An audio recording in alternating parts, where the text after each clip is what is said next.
자, 오늘 다뤄볼 흥미로운 비즈니스 케이스는 바로 코스닥 상장사인 뷰티스킨입니다. 전통적인 화장품 제조 공장이 어떻게 완전히 새로운 글로벌 뷰티 브랜드로 탈바꿈할 수 있었을까요?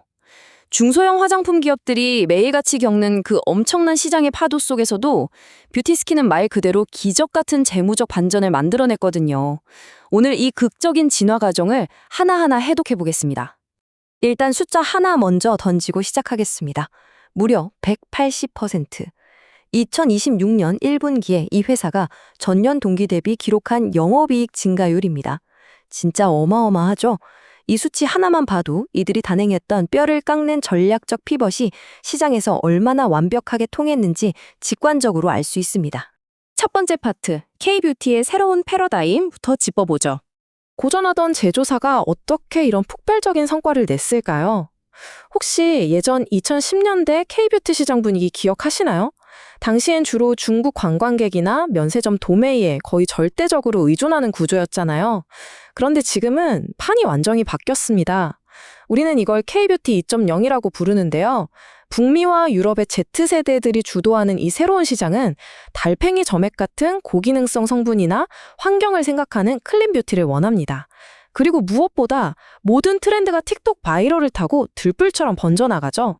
하지만 이 화려한 전환점이 그냥 온 건 아닙니다. 두 번째 파트, 이른바 죽음의 계곡입니다. 회사의 체질을 완전히 바꾸는 과도기에서 뷰티스킨은 정말 아찔한 죽음의 계곡을 지나야만 했습니다. 2025년 성적표를 보면 그야말로 처참해 보일 정도거든요. 마진이 안 남는 기존의 도매 계약들을 과감하게 쳐내면서 매출이 무려 32%나 급감했습니다.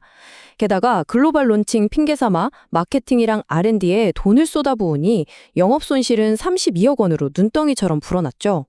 투자자들 입장에선 식은땀이 나는 수치였을 겁니다. 그런데 여러분, 여기서 가장 중요한 포인트가 뭔지 아시나요?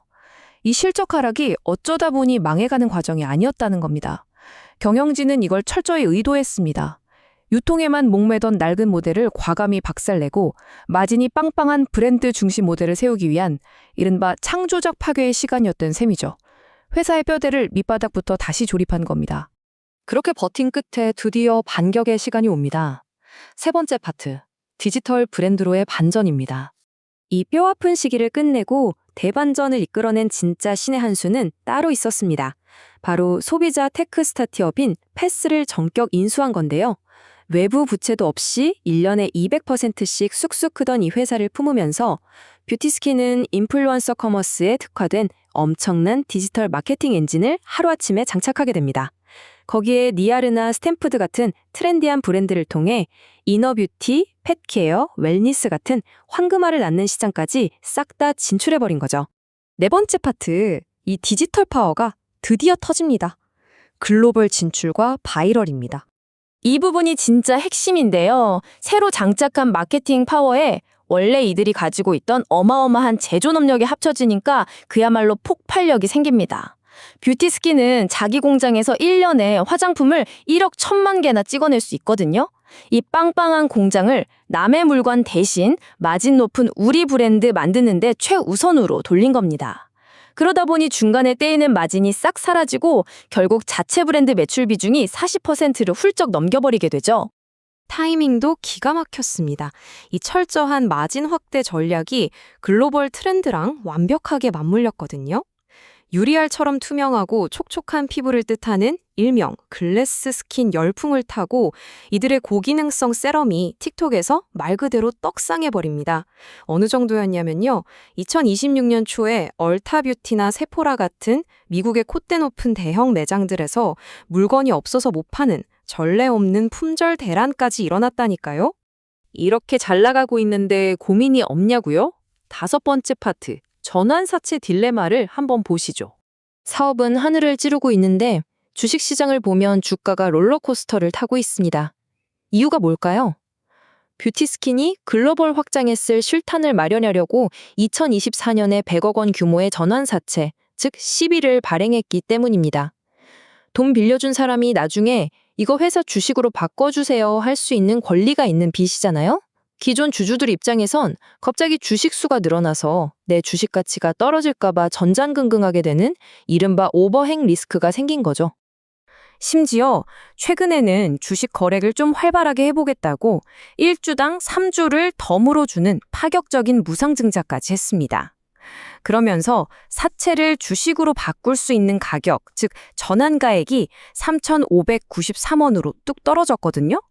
근데 참 재밌는 게 지금 주가가 대략 4,060원 선에서 놀고 있단 말이죠.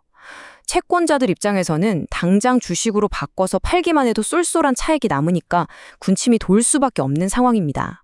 자, 근데 여기서 판을 완전히 흔들어버리는 조커 카드가 하나 있습니다.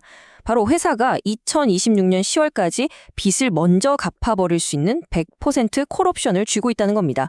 다시 말해 대표이사가 이 권리를 포기하지 않는 이상 채권자들은 자기들 맘대로 주식 전환을 할 수가 없어요. 회사 돈을 털어서 빚을 깔끔하게 갚을 것인가, 아니면 이자 부담을 더는 대신 기존 주주들의 원성을 감수하고 주식 전환을 허락할 것인가. 경영진 입장에서는 진짜 흥미진진하면서도 머리 아픈 전략적 체스 게임이 펼쳐진 겁니다. 6번째 파트, AI 주도형 미래입니다. 만약 이 복잡한 재무적 허들을 스마트하게 넘고 나면 어떤 그림이 펼쳐질까요?